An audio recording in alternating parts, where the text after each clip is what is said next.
दोस्तों नमस्कार, कैसे हो आप सभी। मैं आपका फ्रेंड एडवोकेट विक्रम सिंह चौहान। दोस्तों आज की वीडियो में हम बात करेंगे रेरा एक्ट के बारे में।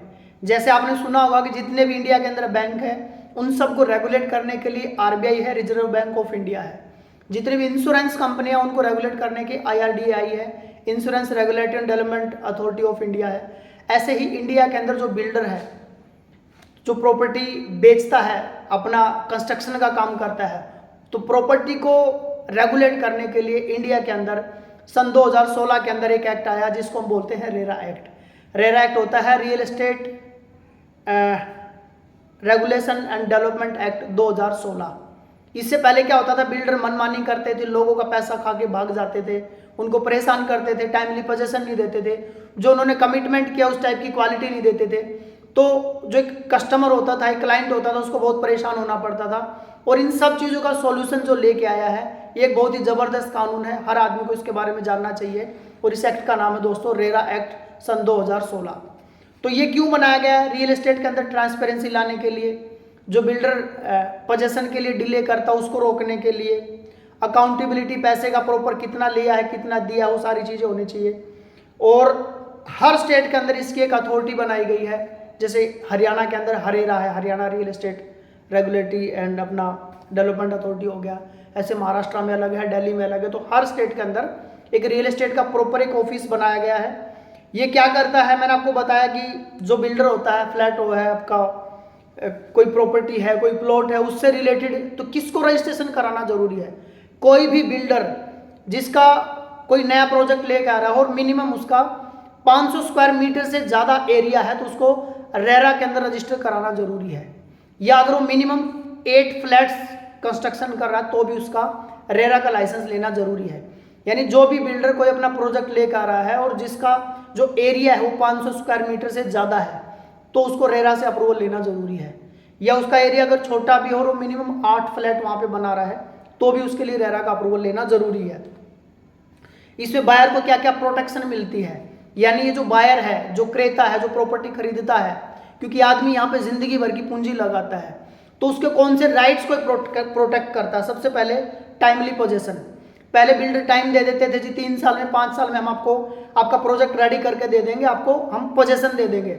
लेकिन वो पूरा पैसा लेने के बाद 10-10 साल तक क्लाइंट को ऐसे घुमाते थे, उनको पोजेशन नहीं मिलती थी। तो रेरा के आने के बाद अगर वो पोजेशन का जो टाइम दिया है बिल्डर ने उसको डिले करता है तो उस पर पेनल्टी लग सकती है, उस पर कंपनसेशन हो सकता है। दूसरा, फुल प्रोजेक्ट की डिटेल आज के टाइम पे बायर को मिल जाती है कि कितनी साइट है, कितना बिल्डअप एरिया रहेगा, क्या क्या उसके अंदर फैसिलिटी देगा। तो ये सारी चीज़ें उसको रेरा से अप्रूवल लेनी पड़ती है। और रेरा की वेबसाइट पे जाओगे तो उसका प्रोजेक्ट वहाँ पे लिस्टेड मिलेगा, उसको एक लाइसेंस मिलता है और वहाँ पे अपने प्रोजेक्ट की पूरी डिटेल जो है बिल्डर वहाँ पे डालता है, तो वहाँ से आप उसको कभी भी चेक कर सकते हो। थर्ड जो है अपना पैसे का प्रॉपर यूज होता है। पहले क्या होता था, बिल्डर पैसा ले लेता था और उसको मनमानी तरीके से कहीं भी यूज करता था। अभी उन्होंने एक अलग से अकाउंट बना दिया है एस्क्रो के नाम से, जिसके अंदर क्या है कि बिल्डर 70% पैसा जो उसने क्लाइंट से लिया है, बायर से लिया है, उस अकाउंट के अंदर रखेगा और उस पैसे को सिर्फ उस जो उसने प्रोजेक्ट लेके आया उसके प्रॉपर तैयारी के लिए, उसके कंस्ट्रक्शन में उस पैसे को लगा सकता है। कहीं पर्सनल यूज के लिए उसको इस्तेमाल वो नहीं कर सकता है। एडवांस पेमेंट पहले ले लेता था बिल्डर, अब एक नियम बना दिया, एक रूल बना दिया है रेरा ने कि जब तक आपका प्रॉपर एग्रीमेंट नहीं हो जाता आप 10% से ज़्यादा पेमेंट बिल्डर को नहीं देंगे। पहले क्या होता था, ये प्री लॉन्च में ही लोगों से पैसे ले लेते थे और उसके बाद लोग पीछे पीछे घूमते रहते थे, प्रोजेक्ट का कोई अता पता ही नहीं होता था।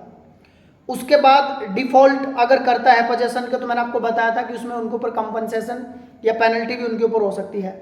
आप आरटीआई लगा सकते हो, प्रॉपर उसमें कंस्ट्रक्शन की डिटेल आपको मिलेगी, कब पोजेशन होगी वो सारी डिटेल मिलेगी, कौन सा मटेरियल यूज करा जा रहा है। तो ये सारी की सारी चीज़ें जो है जो बायर है उसके प्रोटेक्शन को, जो अपना उसके राइट से उसको प्रोटेक्ट करता है। अच्छा, बिल्डर के ऊपर क्या क्या ओब्लिगेशंस इसमें रहते हैं, उसको सबसे पहले रेरा से अप्रूवल लेनी पड़ती है, लाइसेंस लेना पड़ता है। जो भी प्रोजेक्ट वो लेके आएगा उसकी पूरी डिटेल उसको रेरा की वेबसाइट पे डालनी होती है। उसके बाद वो कोई किसी प्रकार की कोई मिसलीडिंग एडवर्टीजमेंट नहीं कर सकता। जो प्रोजेक्ट उसने रेरा में रजिस्टर्ड कर दिया है, जो वो जेन्युइनली क्लाइंट को, बायर को देगा, सिर्फ उसी की वो ऐड कर सकता है।